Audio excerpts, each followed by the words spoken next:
Promised you guys I would do the filter, so that's what I'm going to do in this video.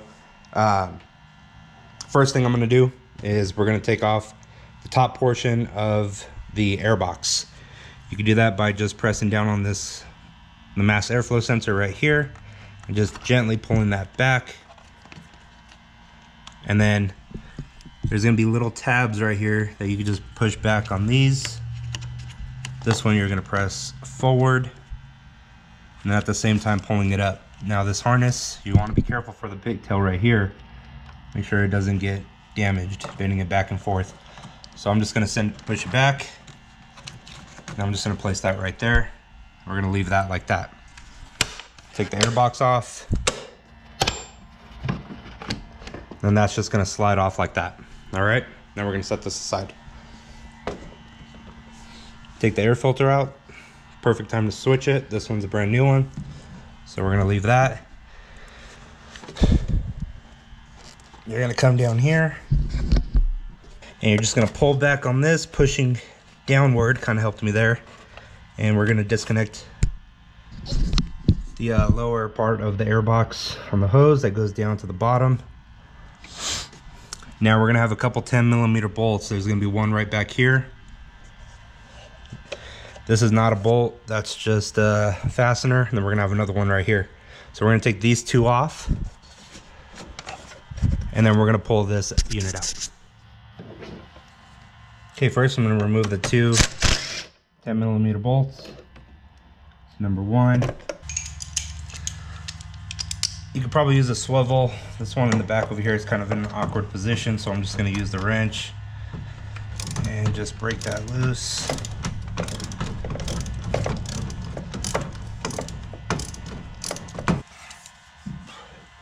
So we're having one of those magnet tools comes in handy. Just pull it out like that. Don't drop it. Now that we have those two removed, the next thing we're going to move on to is going to be the throttle body connection right here. I don't know if you can see that. There we go. Throttle body, it's just the Phillips head. And then we're going to have this clip here, this clip here. So we're gonna take those off. There's a hose back here. You just need to disconnect it from the housing here. It's just held on. Let's see if I can get in there. There you go. So you just kind of just push it off to the side.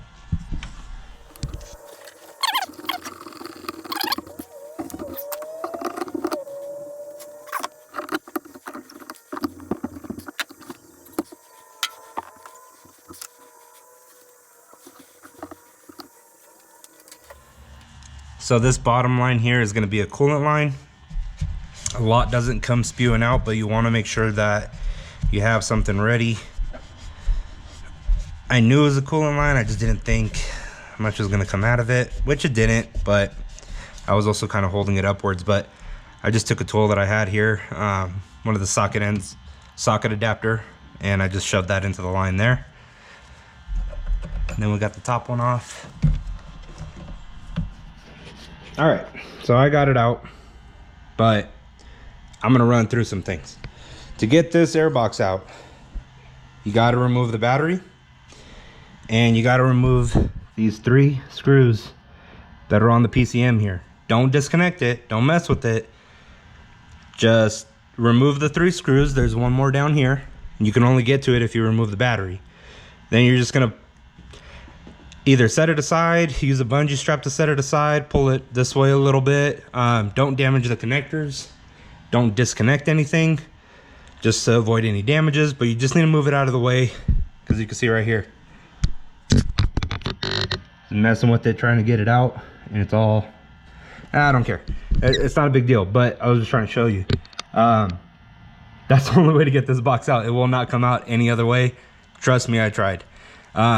I cannot disconnect the battery because this vehicle still needs to be smogged within the next week or two, and I just don't want to run the risk of the customer not being able to smog the vehicle just because of the service that I'm doing. So removing the battery was not an option for me. What I did was I took off this screw and I took off the top screw here, the 2 bolts, and then I just kind of pulled it back a little bit, just enough to shimmy the box out.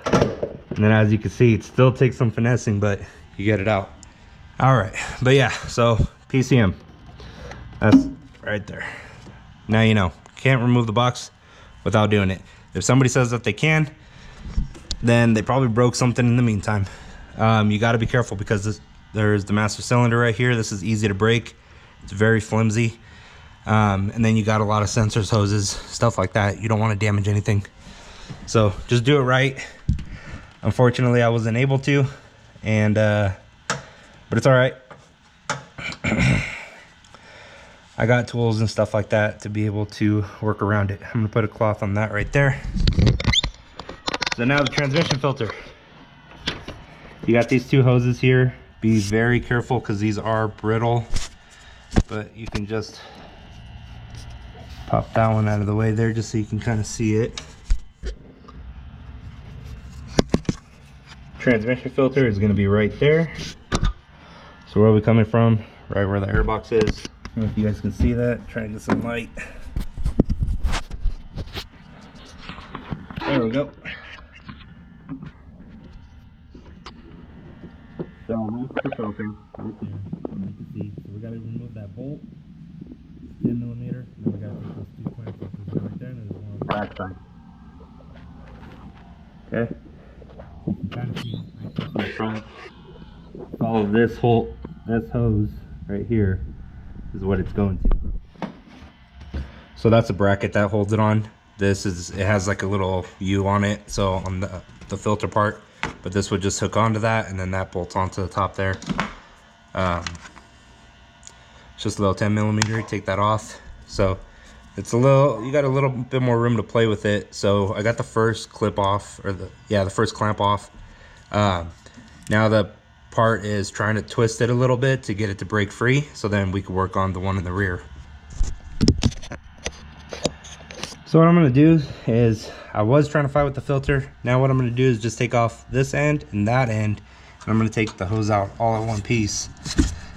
And we're going to see here. So you want to have a rag ready because that is going to leak transmission fluid. See that U-shaped hose there? That's the transmission line with the bolt. It's in the center of the screen right there. Comes out, goes down, and circles backward. That's what connects to the transmission filter. You want to make sure you do not pull on the transmission filter. I cannot stress this enough. This right here, right where my finger is at, it's a U. So it comes up in a U shape. If you pull on the transmission filter to try to get this hose off, you will bend this. You do not want to bend it. You will be replacing that line if you bend it. As long as you do not bend that line, taking it off at that point is a lot easier, because this is how it looks behind the car. And you got to get your hand back here, like you know how mine is right now. It's very hard to get to this clamp here. So what I did was I just removed this one, which is down here. It's a lot easier to get to, but you need to make sure that the pipe for the transmission line that is in the U-bend right there, if you're pulling on it like this, you're gonna pull that pipe this way, it's gonna bend it and it could snap it. If you do anything like that, you're gonna be replacing the line. This is how it looks from where it's at, like that. So it's kind of hard to reach this one. So what I did is I just went for that one, and then I was like, hey, I'm just gonna take off this one, even though I already had this one off. It's just easier. Okay, we got the new transmission filter. That's the part number right there. Orientation is needs to be 100% accurate on this. So if you see how this is how it was inside the vehicle. This was going towards the power steering rack. This is going towards the headlights, so the front of the vehicle. Needs to be that way, no exception. Okay, we have the new one on. Now we're gonna reinstall. Okay, so reinstallation. We're gonna put this end on that U-shaped line that I showed you down there, and then this end is going to go onto this line right here. So again, orientation needs to be that way. Okay, once you have all the clamps on, all the way up to there, you want to make sure you're cleaning as you go, so that if you suspect a leak, you're able to find it later. So now what we're going to do is put the bracket back on. And remember, that's it hooks on and then it bolts on this side. So what we're going to do now, once everything's done, is we're going to reinstall it the same way that we took it out. So you're going to put the air box back in, you're going to shimmy it back in, make sure that you're connecting the throttle body back, all your hoses, make sure that you take out any plugs that you put in the coolant line. You're going to reconnect that. You're going to place the grommet back on there, 2 10mm bolts, and then everything else just goes right back into place. You have your hose there, and then the top of the air box with the mass airflow sensor. And if you took your battery and your PCM all the way off, you're going to reinstall those. But for me, I didn't, so we're going to work it back into place, and then that's it. You're all done with that.